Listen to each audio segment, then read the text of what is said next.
Welcome back to my channel IGNOU info. तो आज जो है मैं MPSC 004 social and political thoughts in modern India के इम्पॉर्टेंट क्वेश्चंस विद आंसर्स लेके आई हूँ हिंदी एंड इंग्लिश मीडियम में। जो भी मैं क्वेश्चंस लेके आई हूँ वो प्रीवियस ईयर क्वेश्चन पेपर को एनालाइज करके लाया गया है। मतलब 2015 से लेके 2025 तक के PYQs रीड करके एंड देन उनको एनालाइज करके मैं इंपॉर्टेंट क्वेश्चंस लाई हूँ जो कि एग्ज़ाम पर्सपेक्टिव से इम्पॉर्टेंट है। तो ये जो है हिंदी और इंग्लिश मीडियम में है। मैंने क्वेश्चंस के आगे रिपीटेड ईयर लिख दिया है। मतलब ये जो क्वेश्चन है 2020 और 21 में भी आया है। तो ये है क्वेश्चन नंबर 3। अब तक जो है हम 3rd क्वेश्चन नंबर तक कर चुके हैं। इसके 2 पार्ट और 3 पार्ट और मेरे चैनल पे अपलोड है। ये जो है 4th पार्ट है। मैं एक वीडियो में एक क्वेश्चन करवा रही हूँ ताकि शॉर्ट वीडियो बने। सो ये जो टॉपिक है ना, डॉक्टर भीमराव अम्बेडकर जी का जाति उन्मूलन की अवधारणा, एनिहिलेशन ऑफ कास्ट कॉन्सेप्ट, ये मोस्ट इंपॉर्टेंट टॉपिक है। पूरी MPSC 004 बुक का जो है सबसे मोस्ट इंपॉर्टेंट टॉपिक है। और ये जो चैप्टर है ना और ये जो टॉपिक है इससे हर साल क्वेश्चन आता है, चाहे वो उसमें आए शॉर्ट नोट में, चाहे लॉन्ग क्वेश्चन में आए। तो चलो हम करते हैं क्वेश्चन। तो क्वेश्चन हमसे पूछा है कि डॉक्टर जो भीमराव अम्बेडकर थे उनकी जो एक कॉन्सेप्ट थी जाति उन्मूलन की अवधारणा, वो क्या है उसके बारे में हमें बताना है। Examine doctor Bhimrao Ambedkar concept of annihilation of caste. ये जो क्वेश्चन है 2017, 2022 एंड 2024 में भी रिपीट हुआ है। तो सबसे पहले क्वेश्चन में जो हमसे पूछा है कि जो एनिहिलेशन ऑफ कास्ट कॉन्सेप्ट है ये क्या है, तो उससे पहले हम इंट्रोडक्शन बताएंगे क्योंकि मास्टर्स के स्टूडेंट को अपने आंसर में इंट्रोडक्शन ज़रूर बताना होता है। तो इंट्रोडक्शन में हम सबसे पहले बताएंगे कि एग्जैक्टली जो डॉक्टर भीमराव अम्बेडकर जी है वो कौन है। वैसे तो जो डॉक्टर भीमराव अम्बेडकर जी है उनको किसी इंट्रोडक्शन की ज़रूरत नहीं है क्योंकि उसको भारत का हर एक बच्चा जानता है। बट क्योंकि मैं आपको यहाँ पर थोड़ा सा उनके बारे में इंफॉर्मेशन देना चाहती हूँ कि जो डॉक्टर भीमराव अम्बेडकर जी थे ना, वो भारतीय समाज के लिए बहुत बड़े महान व्यक्ति थे। वो भारतीय समाज के एक महान समाजशास्त्री थे, मतलब कि ग्रेट सोशोलॉजिस्ट थे, विधिवेत्ता थे, मतलब कि लीगल एक्सपर्ट, मतलब उन्हें संविधान नीतियों का ज्ञान था, कानून का, एंड संविधान निर्माता थे, मतलब architect of the Indian constitution. उन्होंने जातिवाद को भारत की सामाजिक एकता और लोकतंत्र के लिए खतरा माना है। घातक मतलब खतरा होता है। जातिवाद बेसिकली ये होता है कि जो अलग अलग धर्म के अंदर जो जातियाँ चलती है ना, उन जाति के अंदर लोग जाति के नाम पे भेदभाव करते हैं कि तू इस जाति का है, हम तेरे साथ नहीं खाएंगे, तेरे साथ उठेंगे बैठेंगे नहीं। तो वो जो जातिवाद पे आडम्बर चल रहा है ना, उन चीज़ों को ये बताते हैं कि ये चीज़ें जो है भारत की यूनिटी एकता के लिए और भारत की लोकतंत्र डेमोक्रेसी के लिए बहुत खतरा है, घातक सिद्ध करा है। उनकी जो अवधारणा थी जाति का उन्मूलन अवधारणा, वो जो है ना वो सामाजिक समानता पर आधारित थी। मतलब जो उनकी ये कॉन्सेप्ट है उसमें उन्होंने क्या किया है, सामाजिक समानता मतलब सोशल इक्वलिटी की बात की है। Doctor Bhimrao Ambedkar was a great sociologist, legal expert, and the architect of Indian Constitution. He considered casteism as a threat of India's social unity and democracy. His concept of annihilation of caste was grounded in social equality. अब जो है हम उनके concept के बारे में बताएंगे, ठीक है, कि जो डॉक्टर भीमराव अम्बेडकर जी थे उनका कॉन्सेप्ट क्या था।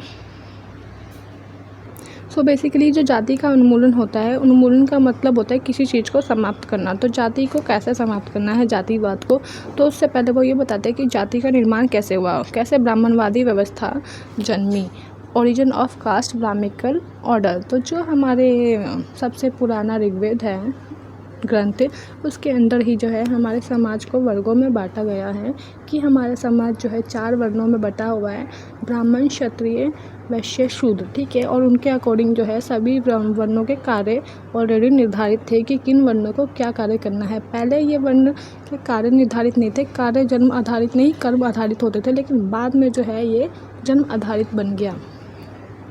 अम्बेडकर जी जो है वो बताते हैं कि जो मनुस्मृति है, मनुस्मृति एक हमारा साहित्य है, एक तरीके से ग्रंथ कह सकते हो आप हिंदू सनातन धर्म का, उसमें जो है ब्राह्मणवादी व्यवस्था की देन बताया गया है। मतलब जो बेसिकली जो ये ब्राह्मणवादी व्यवस्था है ना, ब्राह्मणों का वर्चस्व, ये चीज़ें हमें कहाँ से पता लगती है, मनुस्मृति किताब से, जो मनुस्मृति ग्रंथ है हमारे भारतीयों का, उस चीज़ से जो है ब्राह्मणवादी व्यवस्था का पता लगता है। ब्राह्मणवादी व्यवस्था का अर्थ ये होता है कि ब्राह्मण जो है अपने आप को सबसे ऊंचा मानते हैं, अच्छी क्वालिटी का मानते हैं, क्योंकि ऐसा कहा गया है ऋग्वेद में कि जो ब्राह्मण है उनका जन्म भगवान ब्रह्मा जी के मुख से हुआ है।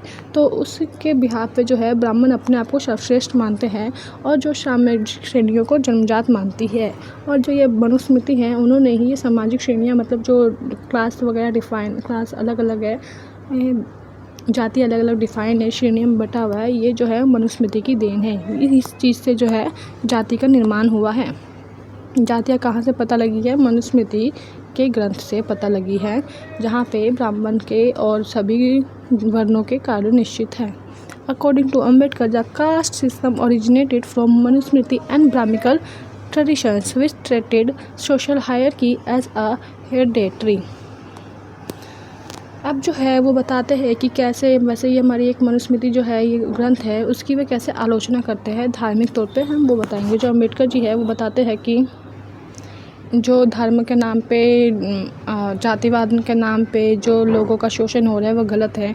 वो बताते हैं कि जो हिंदू ग्रंथ में जो जातिवाद सिद्धांत है वे उसकी आलोचना करते हैं और धर्मांतरण को एक अच्छा उपाय बताते हैं, क्योंकि हिंदू धर्मों में वर्णों के सारे कार्य निश्चित है और दलित, निचले या फिर शूद्रों के साथ जो व्यवहार होता था समाज में उसका एक कारण बताते हैं कि अगर आपको इन चीज़ों से निजात पाना है, इन चीज़ों से बचना है तो आप क्या करिए, अपना कास्ट चेंज कर लीजिए। धर्मांतरण को एक बेस्ट तरीका बताते हैं इन सारी चीज़ों से बचने के लिए। He sharply criticized casteism doctrines in Hindu scriptures and advocate conversation as the means of liberations. वो क्या चाहते हैं? वो जो है समाज में सामाजिक न्याय और समानता, सोशल जस्टिस एंड इक्वलिटी बनाना चाहते हैं। अम्बेडकर जी सभी जातियों को समान अधिकार दिलाना चाहते हैं, चाहे वो कोई भी जाति हो, निचली हो, ऊंची हो, कोई भी कास्ट हो, और सबको सम्मान दिलाने की मांग करते हैं कि सबको जो है सम्मान मिलना चाहिए। और इसके लिए वे संविधान में प्रावधान भी करवाते हैं, जैसे कि संविधान में वो कुछ पिछड़ी जातियों के लिए रिजर्वेशन मतलब आरक्षण जैसी नीतियाँ लाते हैं। Ambedkar demanded equal rights and dignity for all castes, which is absolutely right, and ensured provisions for this in Indian Constitution। वो जो है एजुकेशन को बहुत ज़्यादा बढ़ावा देते हैं, क्योंकि वो मानते हैं कि जब तक व्यक्ति पढ़ा लिखा नहीं होगा, शिक्षित नहीं होगा, वह अपने लिए नहीं लड़ सकता। और लड़ने के लिए उसको एजुकेशन की बहुत ज़्यादा इम्पोर्टेंट है, उसको नॉलेज होनी चाहिए, सेल्फ एम्पावरमेंट होना चाहिए, इंसान में कॉन्फिडेंट होना चाहिए अपने हक को मांगने के लिए। उन्होंने क्या किया? उन्होंने बोला दलितों को जो है शिक्षा का हथियार बनाकर सशक्त होने का आह्वान किया। वे कहते हैं कि दलित अगर पढ़ लेंगे तो वे अपने हथियार खुद बना सकते हैं, एक तरीके से अपनी मांगें खुद कर सकते हैं एंड अपनी मांगों के लिए, अपनी राइट्स के लिए लड़ भी सकते हैं। इसलिए जो है वह दलितों को कहते हैं कि शिक्षित बनो, संगठित बनो और संघर्ष करो, मतलब पढ़ाई करो, नॉलेज लो, संगठित बनाओ, मतलब आपस में एकजुट रहो और फिर अपनी मांगों को पूरा करवाओ, संघर्ष करो उसके लिए। He urged dalites to use education as a weapon of environmental, and educate, educate and organize। वो जो है ना, ये जो सारी बातें हैं ना वो किस में बताते हैं? अपनी पुस्तक में बताते हैं। जो डॉक्टर भीमराव अम्बेडकर थे ना, उन्होंने अपनी एक पुस्तक लिखी थी जिसका नाम है एनुलिहेशन ऑफ कास्ट सिस्टम, मतलब जाति उन्मूलन की किताब। मतलब 1936 में उन्होंने जाति का उन्मूलन नामक एक ग्रंथ लिखा था, जिसमें वो क्या बताते हैं? वो हिंदू धर्म की जो है आलोचना करते हैं, क्रिटिसाइज़ करते हैं और क्या कहते हैं कि जो हमें है समतावादी समाज की आवश्यकता पर बल देना चाहिए। मतलब ऐसे समाज पे जोर देना चाहिए जहाँ पे सारी चीज़ें इक्वलिटी पे निर्भर हो, मतलब सबको इक्वलिटी मिले, ऐसे समाज का निर्माण करना चाहिए। In 1936, he wrote Annihilation of Caste, criticizing Hinduism and advocating for an egalitarian society। Basically वो चाहते हैं कि जो है हमें समाज में समतावादी समाज की स्थापना करनी है, सबको इक्वल राइट्स मिलने चाहिए, इक्वलिटी होनी चाहिए, जस्टिस मिलना चाहिए, और ये सारी चीज़ें जो है हिंदू धर्म में नहीं मिलती। इसलिए जो है वो हिंदू धर्म की आलोचना करते हैं, क्रिटिसाइज़ करते हैं एंड वो बोलते हैं कि अगर आपको इन सारी चीज़ों से बचना है, इन जस्टिस से, इन इक्वलिटी से, तो आप क्या करें? धर्मांतरण कर लीजिए, मतलब अपना कास्ट चेंज कर लीजिए, कोई और धर्म अपना लीजिए। जैसे बाद में जो है डॉक्टर भीमराव अम्बेडकर जी भी अपना धर्म बदल देते हैं, वो बौद्ध बन जाते हैं। तो हम जो है लास्ट में बताएंगे कंक्लूजन में कि जो अम्बेडकर जी थे वो बेसिकली समाज में जाति उन्मूलन करना चाहते थे। जाति उन्मूलन हो क्या होता है कि जो जातिवाद चल रहा है उसको समाप्त करना। उन्मूलन मतलब किसी चीज़ की समाप्ति करना होता है। उनकी ये जो अवधारणा है ना, उन्होंने भारत में सामाजिक सुधार की नींव रखी। जो उनके जाति उन्मूलन की अवधारणा थी, कॉन्सेप्ट थी, उन्होंने ही समाज में सुधार की नींव रखी कि अब जो है हमें अपने समाज में सुधार चाहिए। उन्होंने क्या किया, उन्होंने दलित चेतना को स्वर दिया। उन्होंने दलित लोगों को एक तरीके से राइट दे दिया, क्योंकि उन्होंने जो है कॉन्स्टिट्यूशन में उनके लिए राइट्स, लीगल राइट्स प्रोवाइड किए थे, जिससे क्या हुआ, समतामूलक समाज की दिशा में मार्ग प्रशस्त हुआ।